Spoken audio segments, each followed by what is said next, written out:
Hello family, good morning. সবাই কেমন আছো? আশা করি সবাই খুব ভালো আছো। Welcome back to my another blog month Majumdar চ্যানেলে। তোমাদেরকে সকলকে স্বাগত এবং ভালোবাসা। তোমরা তো জানোই যে কাকিমাদের বাড়িতে পুজো হয়েছে। তো সকালবেলায় এবার মায়ের বিদায়বেলা, আর বিদায়বেলা আসলেই সত্যি মনটা খুব ভারাক্রান্ত হয়ে যায়, খুব খারাপ লাগে। যতক্ষণ মা থাকে বা মা আসবে আসবে, যে এই তো মা আসবে একটু পরে, আমাদের মনটা খুব আনন্দে ভরে ওঠে, খুব ভালো লাগে যে কখন মা আসবে। যখন মা থাকে সবাই মিলে হইচই করা, আনন্দ করা সত্যিই খুব ভালো লাগে।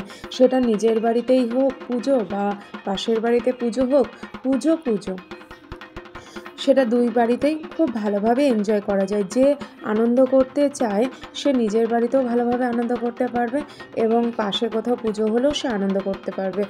সবথেকে বড় কথা হলো আনন্দ করার মনটা দরকার।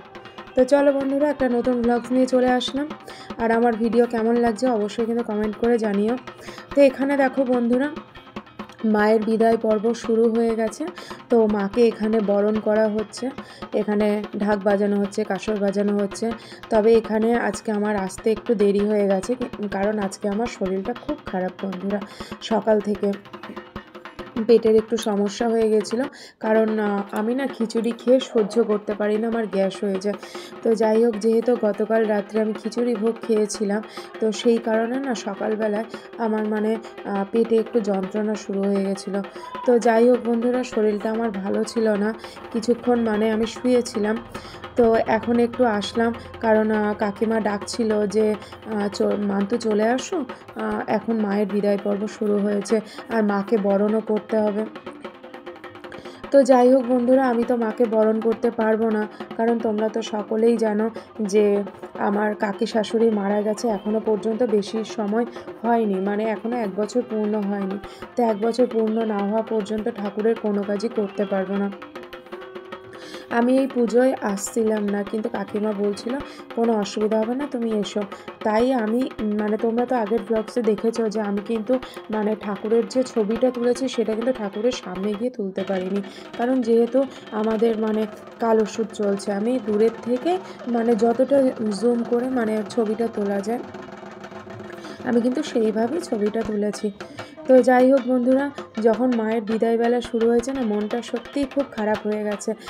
গতকাল যখন শুনেছিলাম মা আসছে মা আসছে, বারবার আমি খোঁজ নিয়েছিলাম ডুগুর কাছে, যে ডুগু, ঠাকুর কি চলে এসছে, ঠাকুর কি চলে এসছে। আর আজকে দেখো, এক রাতের মধ্যে মায়ের পুজোও হয়ে গেল, আর মায়ের বিদায়বেলাও শুরু হয়ে গেছে। তো এখানে দেখো সবাই বসে আছে, মাকে বরণ করা হচ্ছে, আর মাকে বরণ করা হয়ে গেছে। তো আমার মনটা সত্যিই খুব খারাপ ছিল। এক তো মায়ের বিদায় পর্ব শুরু হয়েছে, আর তারপরে মা চলে যাচ্ছে, সেটাই তো মন খারাপ। আর তার থেকেও বড় কথা, আমি মাকে বরণ করতে পারিনি কাল ওষুধ থাকার কারণে। আর ওই দেখো আমার ডুগু সোনা এখানে চেয়ারে বসে হাসছে। তো মাকে বরণ করার পর অলরেডি সিঁদুর খেলা স্টার্ট হয়ে গেছে। আর তারপরে সিঁদুর খেলার পর দেখো সবাই এখানে মজা করছে, গান চালিয়ে নাচ গান করছে। তো ডুগুকে অনেকবার বলেছি নাচতে, তো ডুগু নাচেনি, আর আমাকে বারবার দিদিরা টেনে টেনে নিয়ে যাচ্ছে, কিন্তু আমি একদমই নাচে জিরো, একদমই নাচে আমি জিরো, আমি একদমই সেগুলো পারি না। তো আমি দূরের থেকে ভিডিওটাই করছিলাম, আর দিদিদের বলছিলাম তোমরা নাচো, আমি ভিডিওটা শ্যুট করি। আরে এই বিশেষ মুহূর্তগুলো ক্যামেরাবন্দি করে রাখাটাও তো একটা বিশাল ব্যাপার, তাই না? তাহলে সবাই যদি নাচ করে, তাহলে ক্যামেরাবন্দি কে করবে এই ভিডিওগুলো? তাই কাকিমা দিদিদের বলছিলাম, সরি কাকিমারা তো না, কাকিমা বরণ করেই পাশে ছিল, বাট দিদিরা নাচছিল, বোনেরা নাচছিল, আর সবার মুখেই দেখতে পাচ্ছ সিঁদুর পরা, কিন্তু এখানে আমাকে দেখতে পাবে না, কারণ আমি নিজেই ভিডিওটা শ্যুট করছি। ডুগুকে একটু বলেছিলাম যে ডুগু তুই একটু ভিডিওটা শ্যুট কর, ও বলছে না আমার ভালো লাগছে না, তুমি ভিডিও শ্যুট করো। আর সবাই কিন্তু এখানে নাচে পুরো মগ্ন হয়ে গেছে, কি বলবো, একটা জমজমাট আড্ডা তৈরি হয়েছে বন্ধুরা, ভীষণ ভালো লাগছিল, খুব মজা করছিলাম। কিন্তু দুঃখের বিষয় মা এখানে ছিল না, আমার মা, কারণ মা সকালবেলায় একটু বাজারে গিয়েছিল। তো মার আস্তে আস্তে দুপুর 1টা বেজে গেছে, আর কাকিমারা বরণের সময়টা শুরু করেছিল, যে সময় মায়ের বিদায়টা মাকে বরণ করা টাইমটা স্টার্ট হয়েছিল ওই 12:15টার দিকে। তো মা সেই সময় ছিল না। যাই হোক, মাকে যখন নিয়ে যাওয়া হচ্ছে তখন মায়ের সাথে রাস্তায় দেখা। তো যাই হোক, যেহেতু আমি পরে ভয়েস রেকর্ডটা দিচ্ছি তাই তোমাদেরকে কথাটা বলতে পারলাম। এখানে দেখো খুব কিন্তু জোর কদমে এখানে কিন্তু নাচ শুরু হয়ে গেছে, ভীষণ মজা লাগে। কেউ যদি নাচ গান করে বন্ধুরা, আমার কিন্তু দূর থেকে দেখতে ভীষণ ভালো লাগে। আমি নাচতে কিন্তু খুব একটা বেশি ভালোবাসি না, বলবো না, আমি নাচতে কিন্তু ভালোবাসি, কিন্তু নাচ আমি পারি না, আমি একদমই নাচতে জানি না। আর ওই হাত পা ছোড়াটোড়া আমি সত্যিই এটা পারি না। তো তোমাদের সঙ্গে বন্ধুরা সত্যিটাই শেয়ার করলাম, কারণ দেখো যেটা আমি পারি না সেটা লুকিয়ে তো লাভ নেই, আমি সত্যিই নাচতে জানি না। এবার অনেকে বলে না হাত পা ছোড়ো নাচ হয়ে যাবে, কিন্তু না, আমার যেন কেমন একটা লজ্জা লাগে, আর আমি সত্যিই পারি না। তো যাই হোক বন্ধুরা, কিন্তু কেউ নাচ করলে আমার ভীষণ ভালো লাগে। এই যে এই দিদি সম্পাদি আমাকে ভীষণভাবে ডাকছিল যে তুমি আসো, এসে নাচ করবে, আমাকে মানে ডাকছিল, মানে কয়েকবার আমি গিয়েছিলাম। ওই ওই দেখো, দেখতেই পাচ্ছ দিদি আমাকে কিভাবে টানা হেঁচড়া করছে, মানে ওই দেখো আমি মাঝখানে দেখতে পাচ্ছ আমাকে, গায়ে দেখো আমার গামছা দেওয়া আর নাইটি পরা দিদি আমার হাত ধরেই নাচা স্টার্ট করে দিয়েছে। মানে খুব মজা করছিলাম বন্ধুরা, ভীষণ এনজয় করেছি সেই সময়টা, যখন মাকে নিয়ে যাওয়া হচ্ছে খুব কষ্ট হচ্ছিল। তো যাই হোক বন্ধুরা, বরণ পর্ব শেষ হয়ে গেছে, সিঁদুর খেলা শেষ হয়ে গেল। এবার দেখো আমরা চলে আসলাম ঘাটে, যেখানে মাকে বিসর্জন করা হবে।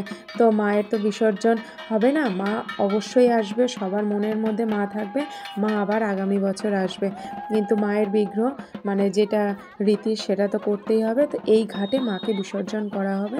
তো আগেই কিন্তু এখান থেকে, কারণ সব ঘাটে কিন্তু বিসর্জন করা যায় না, যেটা প্রসিদ্ধ ঘাট পুকুর সেখানে কিন্তু বিসর্জন করা যাবে। তো যাই হোক, আমি কিন্তু এখানে আসতাম না বন্ধুরা, আমাদের বাড়ি থেকে প্রায় অনেকটাই দূর, অনেকটা বলবো তাও 10-15 মিনিট আমার হেঁটে আসতে লেগেছে। ডুগু চলে এসছে, আর ডুগু এই জলের এখানে, ডুগু তো জল খুব ভালোবাসে, যদি বাই চান্স ও পুকুরে নেমে যায় তাহলে তো সবাই সবার মধ্যে কতটা খেয়াল রাখতে পারবে, তাই না? তবুও কিন্তু দিদিরা ডুগুকে খুব ভালোভাবে দেখে রেখেছিল। তবুও মায়ের মন বুঝতেই পারছো, আমি আবার এসেছিলাম এখানে। ওই দেখো নীল জামা পরে আমার ডুগু দাঁড়িয়ে আছে। তো মাকে দেখো এখানে এখন বিসর্জন করে দেওয়া হবে। তখন যে কি কষ্ট হচ্ছিল বন্ধুরা, এত খারাপ লাগছিল মাকে যখন বিসর্জন করা হচ্ছিল, ভীষণ কষ্ট লাগছিল।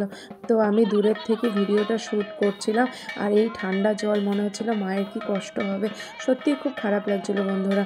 তো যাই হোক, এখন বিসর্জন তো করাতেই হবে। ওই যে মাকে দেখো বিসর্জন করানো হয়ে গেল। তো ওই জামাইবাবুই বিসর্জন করালো, জামাইবাবু বলতে যে কাকিমা বাড়িতে পুজো হয়েছিল তার বড় মেয়ের হাজবেন্ড। তো সেই সূত্রে দিদির বর জামাইবাবু। তো জামাইবাবু ওখানে দেখো ঠাকুর ভাসিয়ে দিল। তো এবার জামাইবাবু ওখান থেকে স্নান করে উঠে আসবে। তো যাই হোক বন্ধুরা, আজকের ভ্লগসটা কেমন লাগলো অবশ্যই কমেন্ট করে জানাবে। তো ভ্লগসটা অনেকখানি বড় হলো, পুরোটা দেখো, খুব ভালো লাগবে। আর এখনকার মতন শেষ করলাম, টাটা বন্ধুরা।